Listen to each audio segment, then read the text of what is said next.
I searched to find the love within.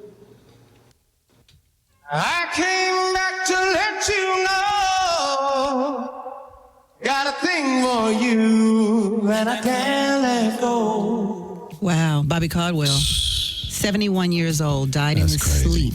That's crazy. Bobby Caldwell is, when I first got signed and I was new to this whole interview thing like you're doing to me now, and it's like, wow, this is crazy. People want to like actually know, where did I come from? What am I thinking? Mm-hmm. And the question would always come up, like, what are your influences? And it was always some combination of Stevie Wonder, Gino Vanelli, Donny Hathaway, Bobby Caldwell, Aretha Franklin, or Chaka Khan. Yeah. And he was always in one of the major influences. What is it about Bobby Caldwell? Bobby Caldwell, you can tell that when he sings a song, he constructed it. He didn't just write it, but he constructed it. He's actually playing most of those instruments on the songs. He had this way of, without getting too inside baseball about being in the studio and singing, there's a way that he used to stack his vocal harmonies where he would get his vibratos to match, because a lot of people can't do that. Well, they can now with technology, but we ain't had no technology back then. You could get the like the wavelength of. Can I hear that in this? Can I hear that in this? Guess you Not that. That's a single voice. That's a single voice. So you mean when you put it together? Yeah. Okay. So if you put it together and there's background vocals, he's going to get his background, his harmonies to fluctuate and sync. Mm-hmm. And I remember hearing that as a kid, and so the first time I was in the recording studio and I was like, oh, I get to stack vocals. In the back of my mind was, I'm going to try to make my harmonies, to make my vibratos fluctuate and sync. Now, whatever producer works with me, they're like, bruh, damn, you hear the way Eric Benet can get his vibrato to sync? It was like, and I'm always thinking, because I used to listen to Bobby Caldwell. And I'm be like, I'm doing that. A lot of people didn't know Bobby Caldwell was white. Yeah, and the thing about Bobby Caldwell being white was when he first came out. This was like his first single, right? And the record label was like, "Yo, we about to sink our battleship if we just put this image of this white boy out here singing this song." So back then, you don't really see Bobby Caldwell. You see a silhouette of him, and his picture wasn't on the album.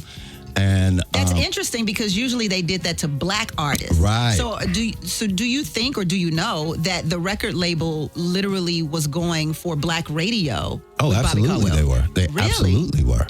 Yeah. And it's funny because when you listen to this song, What You Won't Do for Love is almost, it's like the black R&B national anthem, right? It's like, if you sing this song, everybody, especially the old heads, just going to be like, oh! And it's kind of, I call it the model pose, where you kind of hunch your back over a little bit and sink your stomach the good times painting. Yes, indeed. Yeah, so it's a huge loss. And then we talk about loss with Bobby Caldwell, but 90 years old, Quincy Jones yesterday celebrated a birthday. Oh my God. What was it like the very first time you met Quincy Jones? Do you remember the first time you met Quincy Jones? I don't know how deep we want to get in this conversation, but I mean, I'll give you a little taste. So I was signed to Warner Brothers for my first record deal, and so I would see Quincy Jones. Quest Records was part of the Warner Brothers family, and I would briefly see Quincy in the hall, thinking, wow, I want to go say hi to him, but he's a legend. And when I was going through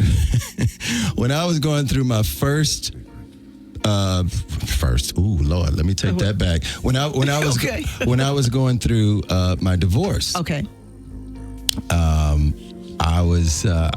got a call from Quincy. And Quincy was like, "Man, what you doing there? Get your raggedy ass over here. Come over here, man. Get over here. So what you doing tonight? Come over here. Just come on." So I went to Quincy's house. Wow. And we just stayed up talking all night about life, about relationships and marriages, and ended ended up, he was like, we look up, it's 4 o'clock in the morning. He's Wow. like, man, just go sleep at one of the guest rooms, bro.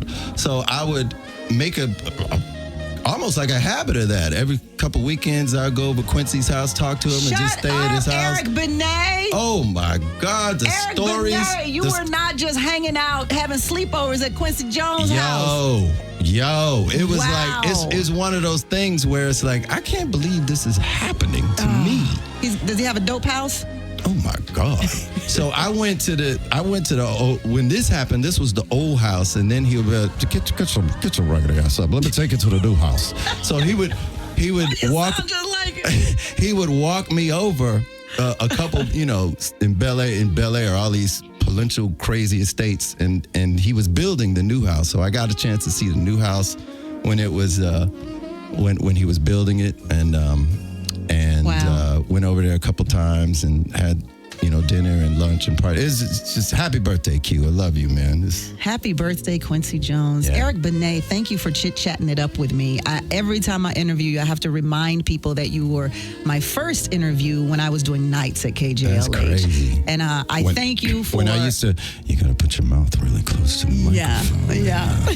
I want to thank you for being the first and for continuing to come in and talk to me. Always. I really appreciate it. I appreciate it. I'm Eric. I'm actually in the studio right now working on another project, trying to get a single out for the summer. So I'm gonna come here. We gotta can't wait. Got to talk about that. You got you got new music because you're heading to the studio right now. Show live. Right now. Show live. So get that creative on. Eric Benet will be performing live March 25th at the Novo LA Live. You're going to hear all of his great hits. And I don't know, are they going to hear some stuff you're working on yet? They may not hear the stuff that's going to be on the new album, but there will be some surprises. I'll sing some stuff. We love surprises. Yeah. So get your tickets now to see Eric Benet. Thank you again for stopping through on your way to get creative and do a new album. Always good They seeing call you. them albums still? I do. I'm going to call them albums when I'm 90. Shoot, they're going to be like the age digital of Quincy Jones. implants in your brain. I'm still going to be That's calling exactly what albums. they're going to be. Digital implants. Yes. This is one of my favorite songs by you, so I'm going to play it. What's your favorite song by you?